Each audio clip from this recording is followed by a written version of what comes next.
हंसी की दुनिया में खो जाए हम। एक बार ढोलकपुर जंगल में कुकू कोयल बहुत ही मीठा गाना गा रही थी। मैं हूँ कुकू कोयल, गाती हूँ सुंदर मीठा मीठा गाना। तुम सब भी सुनकर आ जाना, आ जाना, आ जाना।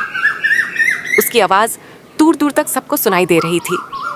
तभी उसकी आवाज़ सुनकर एक जादूगर वहाँ आता है और उससे कहता है, वाह कुकू कोयल, तुम्हारी आवाज़ तो बहुत मीठी है, बिल्कुल खरा सोना है। सोना? हाँ। तभी जादूगर आबरा का डाबरा बोलता और कुकू कोयल से कहता है, तुम अब से जब भी गाना गाओगी और गाते समय अगर तुम्हारे मुंह से एक भी बूंद पानी के नीचे गिर गई तो वो बूंद सोने में बदल जाएगी। लेकिन तुम्हें एक बात का हमेशा ख्याल रखना होगा कि तुम कभी ऐसे लोगों के सामने नहीं गाना जो तुमको किसी भी तरह से नुकसान पहुंचाए। ऐसा बोलने के बाद जादूगर वहां से चला जाता है। इधर कुकू कोयल फिर से गाना गाने लगती। तभी वहां पर चंपा लोमड़ी आती है और वो कुकू कोयल का गाना सुनने लगती है। गाना गाते गाते कुकू कोयल के मुंह से पानी गिरता है। पानी के नीचे गिरते ही वो सोने में बदल जाता है। चंपा लोमड़ी अपने सामने सोना देखकर बहुत खुश हो जाती है और झट से सोना उठाती है। फिर वहां से बहुत तेज दौड़ डींच लगाते हुए अपने घर पहुंचती है।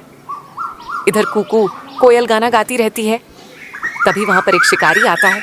शिकारी पेड़ के नीचे बैठकर कुकू कोयल का गाना सुनने लगता है। कुकू कोयल गाना गा ही रही थी कि फिर से उसके मुंह से पानी नीचे गिरता है। मुंह का पानी नीचे पहुंचते ही सोने में बदल जाता है। अपने सामने शिकारी सोना देखकर बहुत खुश हो जाता है। वो झट से उसे उठा लेता है। तभी शिकारी फिर देखता है कि ऊपर से पानी की एक और बूंद गिरी जो सोने में बदल गई।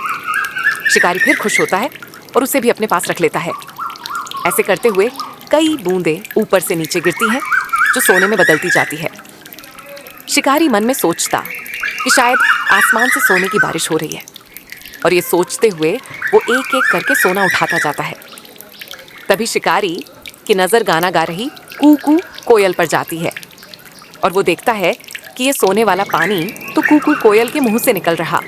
फिर वो बिना देरी किए कोयल को पकड़ने के बारे में सोचता है, क्योंकि कुकू कोयल को पकड़कर वो अब बहुत अमीर बन जाएगा। इधर कुकू कोयल गाना गाने में इतना खो जाती है कि उसे इस बात का भी ध्यान नहीं रहता कि उसके आसपास कौन है। फिर शिकारी बहुत धीरे से अपना जाल फेंकता है और कुकू कोयल को पकड़ लेता है। जाल में फंसते ही कुकू कोयल कहती है, धत तेरी कि ये क्या कर बैठी मैं। जादूगर ने कहा भी था मुझसे कि आपने आसपास के लोगों से बचकर रहना। अब देखो मैंने अपनी लापरवाही के चक्कर में क्या कर लिया, जाल में फंस गई। इधर कुकू कोयल को ले जाते हुए शिकारी अपने मन में सोचता है कि क्यों ना इस कोयल को राजा को ही दे दूं। अगर राजा को दे दिया तो राजा इसके बदले मुझे राजमहल में रहने देंगे। फिर पूरी जिंदगी आराम से बीतेगी मेरी। हाँ, यही सही रहेगा। ऐसा सोचते हुए शिकारी राजा के पास पहुंचता है और उसे सारी बात बताता है। राजा कोयल को लेने और उसके बदले शिकारी को अपने राज्य महल में रहने देने की बात मान जाता है। तभी वहां पर राजा का मंत्री आता है और उससे बोलता है कि महाराज, ये शिकारी झूठ बोल रहा। आपने कभी सुना या देखा भी है क्या किसी चिड़ियों के मुंह से सोना निकले? भाई मैंने तो नहीं देखा। मंत्री की बात सुनकर राजा शिकारी से कहता है कि पहले मुझे सोना दिखाओ, आखिर ये कोयल कैसे सोना निकालती है, मैं भी तो देखूं। राजा की बात सुनकर शिकारी कोयल से गाना गाने को कहता है, लेकिन कोयल तो इस बार कोई गलती नहीं करना चाहती थी, इसलिए वो अपना मुंह ही नहीं खोलती। शिकारी के बहुत बार कहने पर भी जब कोयल गाना नहीं गाती, तब राजा को ये सब देखकर गुस्सा आ जाता है और वो अपने सिपाहियों से कहकर कोयल को जाल से निकाल देता है और शिकारी को पकड़ लेता है। जाल से निकलते ही कोयल गाना गाना शुरू करती है, कुकू मैं हूँ, कुकू कोयल गाती हूँ मीठा मीठा सुंदर गाना, जिसे सुनकर तुम सब मेरे पास। और फिर तभी उसके मुंह से फिर से पानी नीचे गिरता है जो सोने में बदल जाता है। राजा ये सब बस देखता ही रह जाता है और अपने सिपाहियों से कोयल को पकड़ने को कहता है। लेकिन इस बार कुकू कोयल पहले जैसी कोई भी गलती नहीं करती है और वहां से उड़ती हुई सीधे ढोलकपुर जंगल पहुंचती है।